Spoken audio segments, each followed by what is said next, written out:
अऊज़ु बिल्लाहि मिनश्शैतानिर्रजीम बिस्मिल्लाहिर्रहमानिर्रहीम अल्हम्दु लिअहलिही वस्सलातु अला अहलिहा। हाज़रीन व सामईन, माह मुबारक रमज़ान का आज 9वां दिन तमाम होने को आया है। रोज़ाना की तरह से केयर इस्लाम की तरफ से आपकी खिदमत में हाज़िर हूँ, छोटी और मुख्तसर दुआओं की वजाहत और मुख्तसर सी तशरीह के साथ, कि जिनमें फ़िक़ही मसाइल के भी दो चार नुक्ते बयान किए जाते हैं। आज 9वें दिन जब हम खुदावंद आलम से दुआ करते हैं तो कलिमात कुछ इस तरह के हैं। बिस्मिल्लाहिर्रहमानिर्रहीम, अल्लाहुम्मा जअल्ली फ़ीही नसीबम मिर रहमतिकल वासिआ वहदनी फ़ीही लिबराहीनिकस सातिआ वख़ुज़ बिनासियती इला मरज़ातिकल जामिआ बेमुहब्बतिका या अमलल मुश्ताक़ीन। बारा इलाहा, तू अपनी रहमत वासिआ का इस महीने में मेरे लिए भी एक हिस्सा करार दे और इस महीने में मेरी हिदायत कर अपने रोशनो मुनव्वर दलाइल की तरफ, और मुझको अपनी खुशनूदी और रज़ामंदी की तरफ ले जा जो तेरी मोहब्बत का सरमाया है, ए मुश्ताक़ों के उम्मीद का मरकज़। अगर गौर फरमाएँ तो आज के दिन खुदावंद आलम से हम रहमत वासिआ में अपना हिस्सा चाहते हैं, यानी खुदावंद आलम की रहमतें हम तक पहुँच जाएँ, ऐसी हम आज के दिन खुदावंद आलम से दुआ करते हैं। ये रहमत खुदावंद हम तक कैसे पहुँच सकती है और कौन से तरीक़े हैं, इनको दुआओं में मोजबात रहमत या असबाब रहमत के नाम से याद किया गया है। लिहाजा हम अपनी ताक़ीबात नमाज में भी दुआ करते हैं कि माबूद हमारे ऊपर मोजबात रहमत को आश्कार कर दे और वो मुझे हासिल हो जाएं। असबाब रहमत और मोजबात रहमत यानी रहमत के आने के ज़रिए क्या हैं? नंबर 1, एहसान व नेकी। अगर कोई इंसान ज़्यादा से ज़्यादा नेकी को अंजाम देता है तो फिर उसके ऊपर रहमत के दरवाज़े खुल जाया करते हैं। ईमान व एतक़ाद बेखुदा, अगर कोई अल्लाह के ऊपर ईमान और एतक़ाद रखता है तो फिर खुदा की रहमत के दरवाज़े इसके ऊपर भी खुले रहते हैं और यही असबाब रहमत में करार पाता है।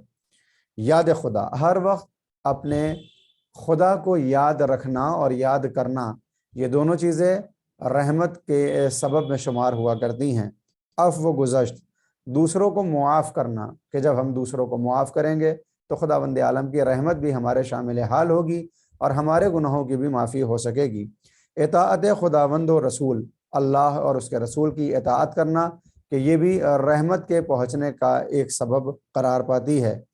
फ़िक्र व अंदेशा, यानी इंसान तफक्कुर करे, ताक़ुल करे अल्लाह के बारे में और अल्लाह की मखलूक़ात के बारे में और अपने नफ्स के बारे में, तो ये तफक्कुर करना, सोचना भी मोजबात रहमत में करार दिया गया है। नसीहत कबूल करना, अगर कोई बंदा किसी वाइज़ की नसीहत को कबूल करता है तो ये अमल भी रहमत के दरवाज़ों को खोल दिया करता है। इस्तग़फ़ार, ज़्यादा से ज़्यादा इस्तग़फ़ार भी असबाब रहमत में शामिल किया गया है। तरहम बरज़ईफ़, ज़ुअफ़ा के ऊपर, मोहताजों के ऊपर, गरीबों और फ़कीरों के ऊपर रहम करना, ये भी शामिल है असबाब रहमत में। और मुराक़बा, यानी अपने आप की निगहदारी और अपने आप को बचाए रखना उन चीज़ों से जिनसे बचने का हुक्म खुदावंद आलम ने दिया है, ये अमल भी असबाब रहमत में शुमार किया गया है। इस रोज़ हम खुदावंद आलम से असबाब रहमत तलब करते हैं, हिदायत तलब करते हैं और उसकी मर्ज़ी को हासिल करना चाहते हैं, कि जो तमाम उम्मीद करने वालों का मर्जा है, उस खुदा से ये दुआएँ होती हैं। फ़िक़ही मसाइल में आज कोशिश ये है कि आपके सामने मुसाफिर के रोज़े की कुछ नौइयत पेश कर सकूँ। बेशुमार मसाइल हैं मुसाफिर के रोज़े के, लेकिन अगर हम 5 बातों को याद रखेंगे तो फिर बहुत से सवाल हमारे जहन से ख़त्म हो जाएंगे और बहुत सी चीज़ें जो अक्सर हम सोचते हैं कि आया इस सफ़र पर रोज़ा बातिल था या कामिल था, इस रोज़े पर हमारा सफ़र ताम था या नाक़िस था, वो सारे सवाल इंशाअल्लाह ख़त्म हो जाएंगे। पहली चीज़ जो काबिल तवज्जो है वो ये कि जब हम किसी सफ़र पर गए हुए हों, यानी जिस जगह पर हम मौजूद हों, अगर वो हमारा वतन न हो या वहाँ पर 10 दिन से कम रुकने का इरादा हो, तो ऐसी सूरत में वहाँ पर कोई रोज़ा नहीं रखा जाएगा। ये उस सूरत में है जब आप वहाँ पर पहुँचे हुए हैं पहले से। दूसरा नुक्ता जो काबिल गौर है वो ये कि नहीं, अपने वतन में हैं लेकिन किसी सफ़र पर जाना चाहते हैं, तो सफ़र पर जाने के लिए पहला तरीक़ा ये है कि इंसान बाद ज़ोहर सफ़र करे। جب بھی انسان اپنے وطن سے روزہ رکھ کر نکلتا ہے اور بعد الظہر سفر کرتا ہے، یعنی جب زوال ہو جائے اور اس کے بعد سفر کرے، تو ایسا شخص اپنے روزے کو کامل کر سکتا ہے، پہنچے وہ کہیں بھی کسی بھی وقت، چونکہ اپنے گھر یا اپنے وطن سے ایسے وقت پر نکلا ہے کہ جب ظہر کا وقت آ چکا تھا، تو یہ روزہ اس کا کامل ہوگا۔ تیسرا نقطہ، اگر وہ ظہر سے پہلے سفر کرنا چاہ رہا ہے تو ایسی صورت میں وہ ظہر تک اس جگہ پر پہنچ جائے جہاں پر اس کا روزہ کامل ہوتا ہے، ایسی صورت میں اس کا روزہ کامل ہو جائے گا۔ یعنی جب وہ روزہ رکھ کر نکلے اور ظہر تک اپنے وطن پہنچ جائے ظہر سے پہلے پہلے، یا ایسی جگہ پہنچ جائے کہ جہاں پر اس کو 10 دن رکنے کا ارادہ ہے، تو یہ روزہ اپنا کامل کر سکتا ہے۔ آج کا روزہ اس کا کامل ہو چکا ہے، یعنی کامل ہو جائے گا، اور آگے کے جو احکام ہیں وہ اپنے مسائل میں اور اپنے فتاوی میں تلاش کر سکتا ہے۔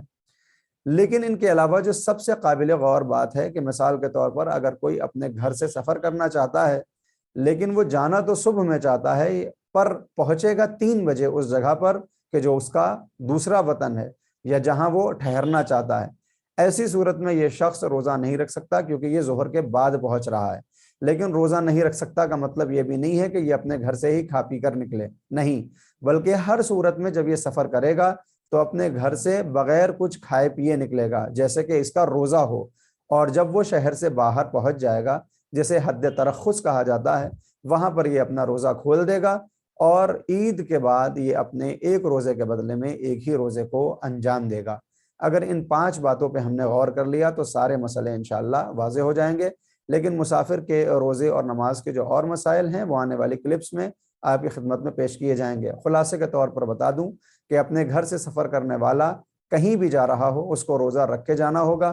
اگر وہ ایسی جگہ پہنچ رہا ہے جہاں ظہر سے پہلے پہنچ جائے گا اور یہ اس کا دوسرا وطن ہو، تو آج کا روزہ کامل کر سکتا ہے۔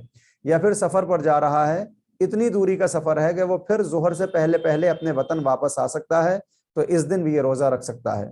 کوئی شخص اگر ظہر کے بعد سفر کر رہا ہے تو اس کا بھی روزہ صحیح اور کامل ہونے والا ہے۔ لیکن اگر وہ ظہر سے پہلے سفر کرے لیکن ظہر کے بعد پہنچنے والا ہو کسی جگہ پر، تو آج کے دن کا روزہ تو یہ کامل نہیں کر سکتا، لیکن ایسی صورت میں بھی اس کو صبح سے کچھ کھانے کی اجازت نہیں ہے، یہ بھوکا ہی رہے گا، یعنی روزے کی حالت میں رہے گا، مگر جب اپنے شہر سے باہر نکل جائے تو حد ترخص پر اپنا روزہ کھول دے گا۔ اور جو اگر آپ کے ذہن میں سوالات ہیں آپ کمنٹس میں پوچھ سکتے ہیں، انشاءاللہ آنے والی کلپس میں ان سوالات کے جواب دیے جائیں گے۔ اپنی دعا خیر میں ہم سب کو یاد رکھیں۔ وآخر دعوانا ان الحمدللہ رب العالمین۔